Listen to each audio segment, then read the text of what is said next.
Thanks for the introduction, and thanks for coming to see my talk, although it's the last one today.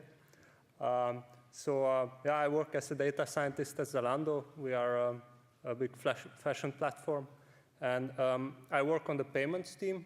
We mostly deal with fraud prevention and risk management.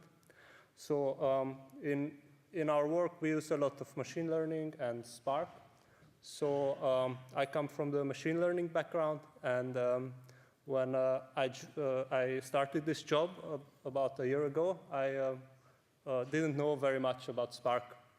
So I had a lot to learn. So I decided to do kind of a small project to implement logistic regression from scratch, because it's like a simple enough, very popular machine learning algorithm, and also not simple enough to be trivial.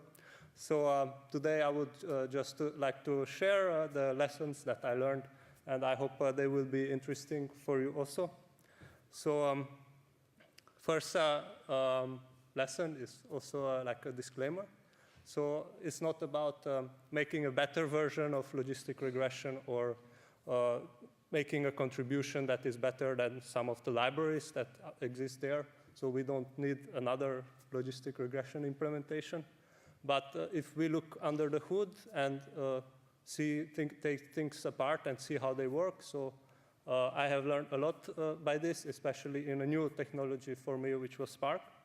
So one important thing that I learned is that in Spark, it pays a lot to use data structure, data representation that is suitable for parallel and distributed implementation to take really advantage of what Spark offers. So first, we go to some math to remind the definition of logistic regression, and then we do the code examples. So we have the feature vector x with features x1, x2, and so on, and we have the weight vector w. So to get a prediction, which we denote by y hat, we first have to take the dot product between x and w, and then apply the sigmoid function. So there is also a loss function, j, which basically just measures how well we do the prediction. So it compares the prediction y hat to the true value y, and the smaller the loss, the better, the closer we are to the true value. So what we want to achieve is to make the loss as small as possible. And the way we achieve that is by choosing the best values for the weights w. And we do this in an iterative way, by in every iteration to change w a bit until it's close enough to optimum.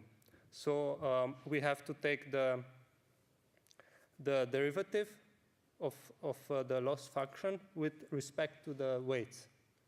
And if we take the derivative with respect to each weight, we get a vector, which is called a gradient. And the update is just we subtract a bit from the gradient. And this algorithm is called gradient descent. And this is what we are going to implement today. So it would be easy to implement this algorithm with a few nested for loops. But in case of Spark, it is not so good, because these for loops are sequential, and we are not taking advantage of the parallelism which Spark can offer. So a much better idea is to do a vectorized version of logistic regression, where we have a matrix, which basically it consists of our entire data set. So our training examples are the rows, and each column represents a feature. And if we multiply this matrix with the weight vector, then we get a vector of dot products z, and we just have to apply the sigmoid function to get the predictions y hat. So representing as a matrix gives advantage, because it can be parallelized, and the matrix can be represented as an RDD. And about how we'll see in a few slides. So this part is the prediction part. And now we'll see how to compute the gradient. So a gradient can also be computed as a matrix vector multiplication. So we have the basically same matrix like before, only now it's transposed. So one training example is now column, and feature is the row. And we have to multiply it with a vector which consists of the differences between our predictions and the true value.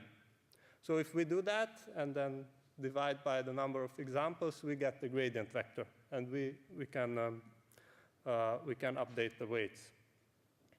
So now we start to go from the math to the implementation to the data structures. And like this blue grid represents our data matrix, and it's an RDD. Everything that is blue is an RDD. And these partitions are shown by this horizontal red lines. And the weights are this orange vector. So they are in memory. What is orange is in memory data structures. So when you see this prediction, just think about that. And computing the gradient, very similar. So if we look into the details of how we represent this in Spark, so the data matrix consists of examples. So one row is one example. So the example is made of a sequence of int and double. So double is actually feature value, and the int is the column index. So it shows which feature. So the reason why we store these pairs is in case we have many zeros, we only want to store the non-zero values to save space. And the RDD is also a pair RDD. So the second element of the pair is this sequence, this example. And the first, the long, which has type long, is just an index of row, so which example it is. The weights is an array of double. It's just kept in memory. In some examples, we also store it as a map of int and double. And the predictions result by multiplying the data matrix with the weights, and it's also an RDD of long and double. So also here long shows the row index. So very similar in this example where we compute the gradients. Again, we have this data matrix, again this RDD of long and sequence int double, and then we multiply it with the prediction, and then we collect the result as the gradient. So in this case, we have to do kind of a join between these two RDDs to get the result. So if we look at the code, what happens? So we have to do two things. First of all, we have to do this matrix vector multiplication to find the predictions. And after that, to do, again, matrix vector multiplication to obtain gradient. So first there is we compute a dot product, which is just map values on the matrix. And we multiply the value x with the corresponding weight here. Then we obtain the prediction just by applying this sigmoid function. And in the next thing is to compute these differences. Here is called deltas. So we just join the prediction with the true value, y, and we just subtract. And finally, to compute the gradients, we take the matrix, we join it with the deltas, and then we do a flat map. We multiply the value x with the difference d, and then we output the column index j and this product. And after that, we have to sum up all the contributions for the column index j. So we do this reduce by key, and we collect it as a map. So all this together is one iteration of this logistic regression. And we want to try to see how it works. So I just took this experimental data set from the internet. It's a click prediction data set. There are about 20 million examples and 1 million features. I didn't look into what each feature means. We just want to try it out to see if the optimization works. So first, we look at the learning curve. So horizontal axis shows the iterations, and vertical axis shows the loss. So at the beginning, loss is quite high. So with every iteration, loss drops. So it shows that we have learned something. So this learning curve looks good. So next thing, we want to look how much does it take to perform one iteration. So we compute the time per iteration. And I've measured it on an EMR cluster with 5 nodes. And one iteration took somewhere between 3 and 4 minutes. So this looks like too long. So we can do better than this. And the way to improve this is to use a partitioner to avoid the shuffles. So remember, we have 2 joins in our code. And join is an expensive operation. And I was aware that join is an expensive operation, but I kind of just took it as a fact. Join is expensive. And I didn't know I can do something about it. So then at the beginning, this concept of shuffle was quite confusing to me. So maybe you know this already very well, but I will try to explain this in this graphic. So what we want to do is to compute one element of the gradient that is shown as a little orange square at the bottom here. So in order to do that, we have to do an operation on this last column of the matrix and this vector. So we take this little square, and we multiply with that little square, and we get here this result.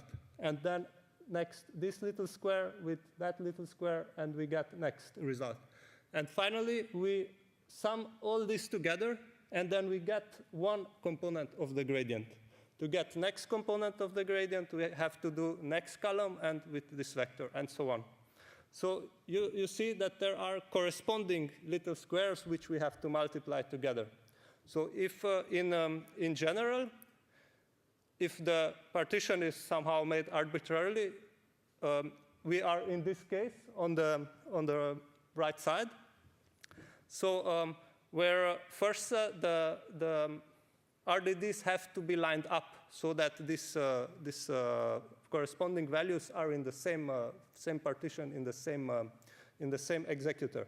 So this is called shuffle, and a lot of network transfer has to occur, and this is very expensive. So if we specify the partitioner, then we are in this happy case where everything is lined up and there is no shuffle. So fortunately, it's very easy to ensure this. So we just have this matrix and Y, and we want to join them. And first, we use this hash partitioner, and we just use partition by, matrix partition by, and Y partition by. So they are partitioned now in the same way, and now no shuffle had to happen. So by doing this, we have improved quite a lot. So one iteration takes now just a bit above 1 minute from 4 minutes. And but still, we can do a bit better if we try to avoid joins altogether. So one of the joins was just to make the difference between the prediction and the label. So by using a bit better data structure, like this case class labeled example, where we store already the target with the data, we can trivially get rid of first join. And the second join was used to compute gradient. But we can also eliminate this join if we do a flat map on this data, which is an RDD of labeled example. So first, we compute Z, which is the dot product. So we just multiply the weights with X. And then we compute the prediction. And after that, we when prediction is ready, again, we zip the indexes with the values.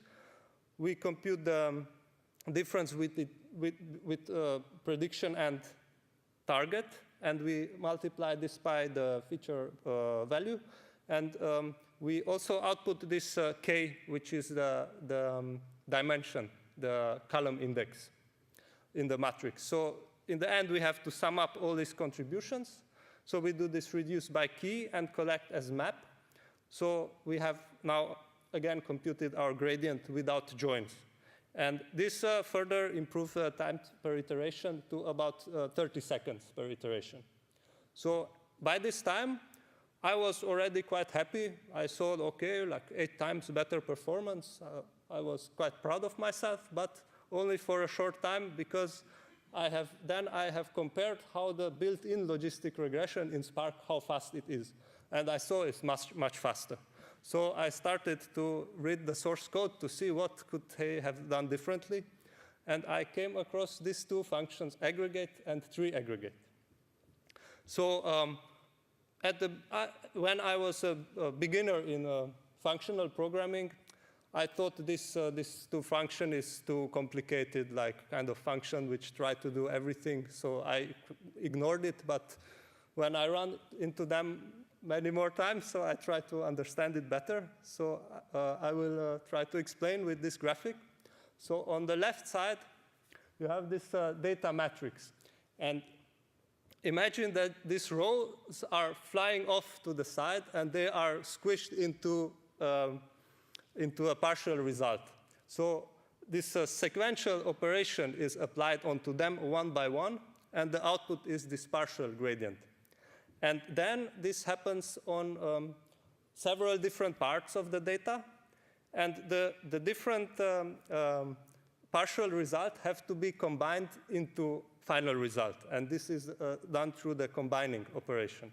And if we do this recursively, we get a treeAggregate, which is very useful if we have many partitions, and not the driver has to do all the combining work. So to implement this, we define a gradient aggregator class and two methods. First one is sequence operation. So there, first we just compute the dot product like before, and in the one while loop, in the next while loop, just updates the corresponding gradient elements with this difference, which we already saw difference between prediction and target. So this is sequence operation, and combining operation is simply combine one gradient aggregator with the other by summing up element-wise the gradients. So when we try this, we get suddenly very good performance per iteration, only 2 seconds. So, but still we can do a little bit better if we make the iteration look at less data in one iteration. So there is this idea of mini-batch gradient descent, where we don't look at whole data in one iteration, we just take a fraction.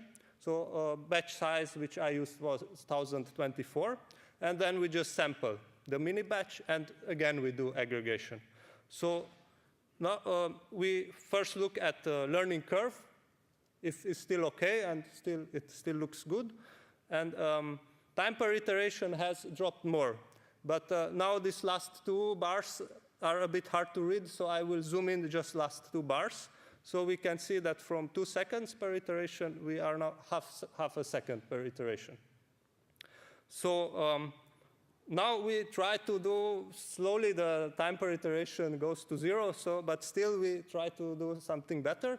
And it will be hard to improve time per iteration, but maybe we can reduce number of iterations required to train. So one really cheap trick that I learned is that we have to initialize the bias carefully. So usually we initialize weights with 0 or with all random. But if we initialize like this, where p bar is the ratio of positive classes in the data, then we start the optimization at a much better point. So learning curve before bias initialization looked like this. And learning curve after bias initialization, so the orange one starts at somewhere 0.7 and goes down to 0.5. But the blue one directly starts at 0.5. And looks like it doesn't make progress. But if we look only at the blue one, we see that we make progress, but just very slowly. So maybe we are in a plateau. Maybe we should use different learning rate. But what we also can do is to use a better optimization algorithm that makes better progress and converges faster. So one very popular such optimization algorithm is called ADAM, and it combines ideas from gradient descent, from momentum, and RMS prop.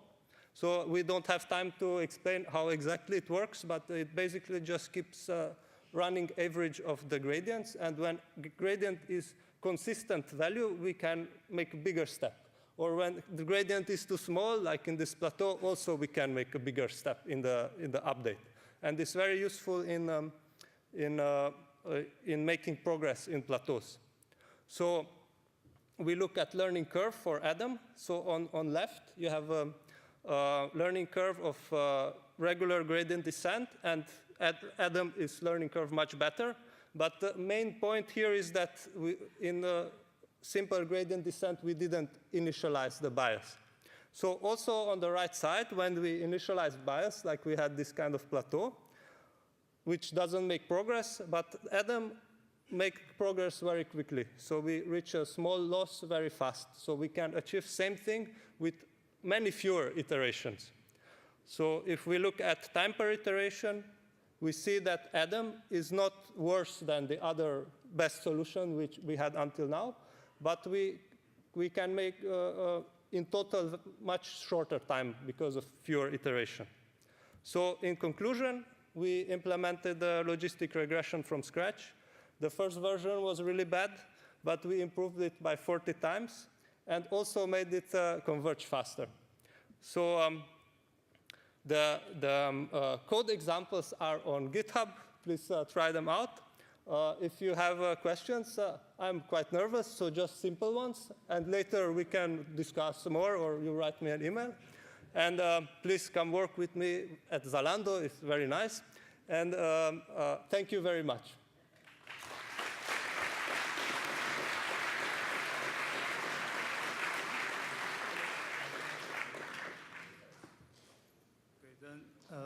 Actually, I have two questions, but one is difficult, and then maybe only the simple one.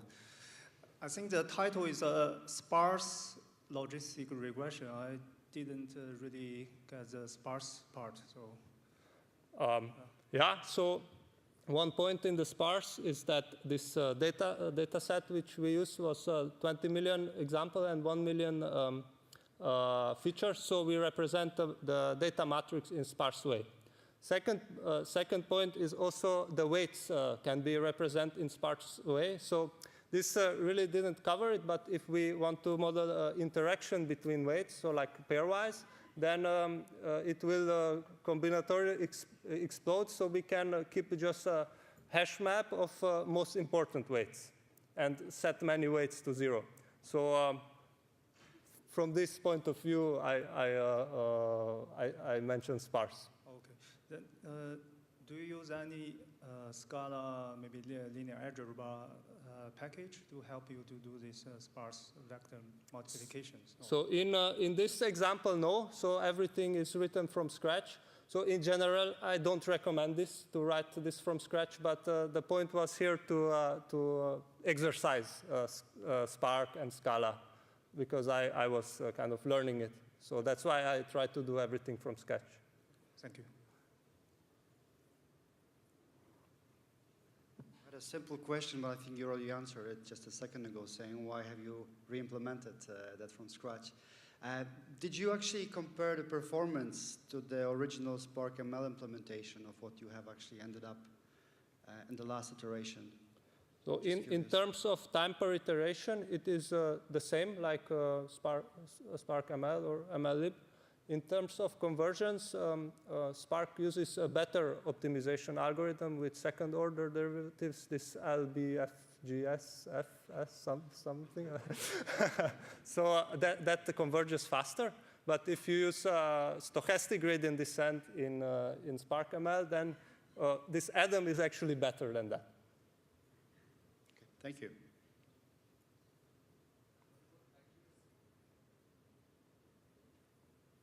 Do we have any other questions? Going once? Twice? Well, please come to the microphone.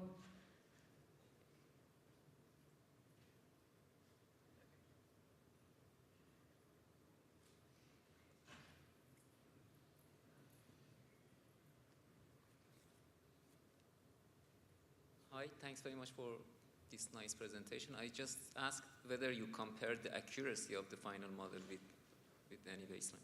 I only looked at the loss.